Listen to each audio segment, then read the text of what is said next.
Chapter 20, Mishnah 3. This Mishnah discusses Keilim that cannot become Tameh, which are connected to Keilim that can become Tameh. A few points of introduction. 1. When a Kli contains more than one part, if one part becomes Tameh, the whole Kli is Tameh. However, this is only if the different parts are connected to each other. If, for whatever reason, the parts are not considered to be connected, when one part becomes Tameh, the other parts are not Tameh. See Chapter 18, Mishnah 7, and General Introduction. 2. A flat metal Kli can become Tameh, but a flat wooden Kli cannot become Tameh. Let's say that again. 2. A flat metal Kli can become Tameh, but a flat wooden Kli cannot become Tameh. A wooden Kli cannot become Tameh unless it can serve as a container. However, if a flat wooden Kli is attached to a metal Kli and helps the metal Kli function, the wooden Kli is considered a yad, handle to the metal Kli. In that case, the wooden Kli is subject to Tuma just as the metal Kli is. See Chapter 3, Mishnah 4, and Chapter 5, Mishnah 2. The Mishnah discusses how these laws apply to certain Keilim, and we now turn to the words of the Mishnah. If a stick was made by someone into a temporary handle for an axe, that is, someone inserted a stick into an axe blade to serve as its handle on a temporary basis, but he did not fasten the stick to the blade, the stick is connected with the axe with regard to Tuma when a person is working with the axe, but not when he is not working with the axe. Thus, if a source of Tuma touches either the blade or the handle while a person is using the axe, the entire axe, blade, and handle becomes Tameh. And although the handle is a flat piece of wood which generally cannot become Tameh, it can become Tameh in this case, since it is connected to the metal axe blade and serves as its yad.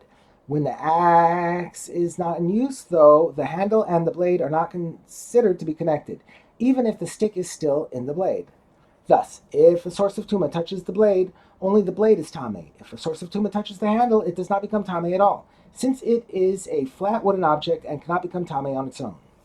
The Mishnah next discusses a type of frame known as a diostar, which was used when making thread. The frame consisted of an upright wooden stick with two holes in it, one on top of the other. Metal rods were inserted into these holes, and freshly spun thread was wrapped around the metal rods. The parts of a diostar are connected to each other with regard to Tuma only when someone is working with it. While the diostar is being used, the metal rods and the wooden stick are considered parts of the same Kli, and thus, if one part becomes Tameh, all the parts are Tameh. When the diostar is not being used, though, its parts are not considered to be connected, even if the metal rods are still inserted in the wooden stick. And therefore, if one part becomes Tameh, the other parts are not Tameh. Since a diostar is generally assembled only when it is needed, its parts are considered connected only while it is being used.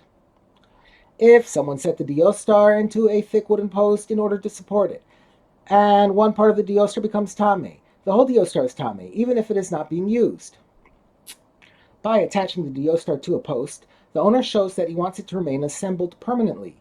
Therefore, its parts are always considered to be connected, even when it is not in use. However, the post is not considered to be connected to the diostar. This post does not help the diostar function, but simply fixes the diostar in place. Therefore, the post is not a yad to the diostar. Rather, the post is simply a flat wooden object on its own, which cannot become Tameh. Even if the diostar becomes Tameh, the post is not Tameh. In the above cases, a thin wooden stick served as the central shaft of a diostar. The Mishnah now deals with a case where someone used a thick wooden post as the central shaft of a diostar. A person made the thick post into a diostar, that is, he made holes in the post and inserted metal rods into those holes.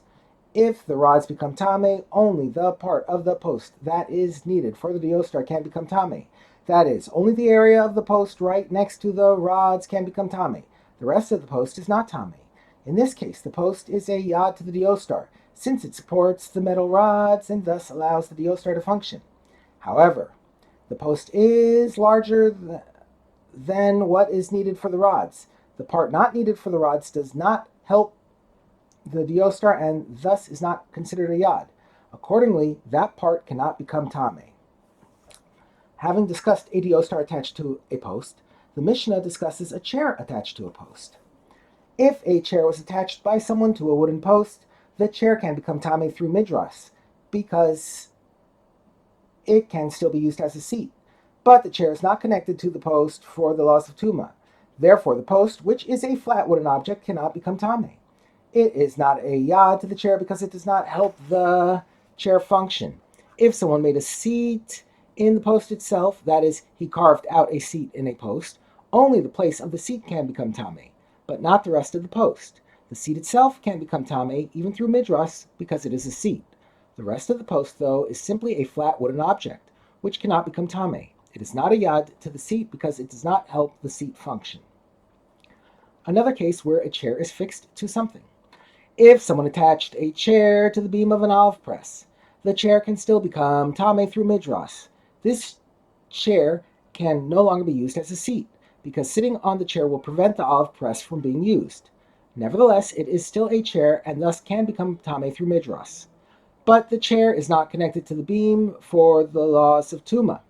Therefore, the beam, which is a flat wooden object, cannot become tamei.